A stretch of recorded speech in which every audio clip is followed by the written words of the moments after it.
Do you know what your business superpowers are, and do you tell everybody about them regularly? Um, I know as women, especially, this might be valid for men too, but I know, having coached so many women by now, that it's a difficult thing for us to stand up and say, I am really good at doing X, Y, Z.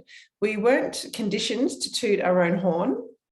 We were always conditioned growing up to keep ourselves small, be humble, and, people will figure out eventually that you're good at what you do if you just be quiet and do your work. But unfortunately, in the world of marketing and the saturated online market these days, it doesn't work that way. You have to actually tell people what makes you good at what you do.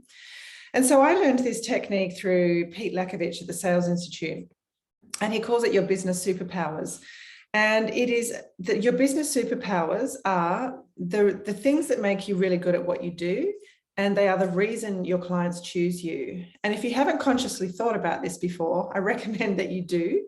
I went through this process a couple of years ago of trying to figure out what actually are my business superpowers and how do I tell people about them regularly, so that the people who need my business superpowers can find me. Because if we don't tell people what makes us great at what we do, how can they ever know, and how can they ever want to work with us?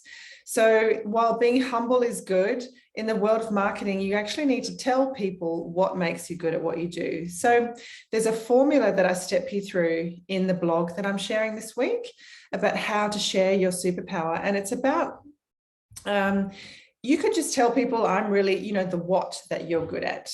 For me, it's strategic thinking, and I can think lightning fast on my feet. So when someone lays out, all those years of training, the 15 years that I spent as an engineer that I had a lot of grief around because I felt like I was on the wrong path, actually that training helped me develop a mind that's highly analytical and strategic. And I can see lots of detail, but then find the patterns and the gaps very quickly, and the missing pieces.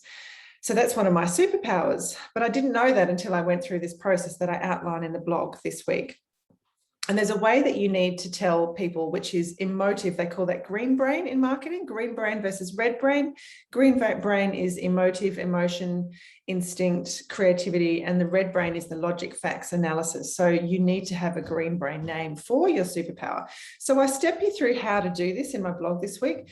I've led clients through this process, and it's really, really powerful. It's a great way of getting super clear and articulating what makes you good at what you do, so that you can share that with your audience so they know and they want to do business with you. So check out the article. I step you through how to do it. And if you have any questions, please reach out. And I look forward to hearing from you. And good luck with your business superpowers. See you soon. Bye for now.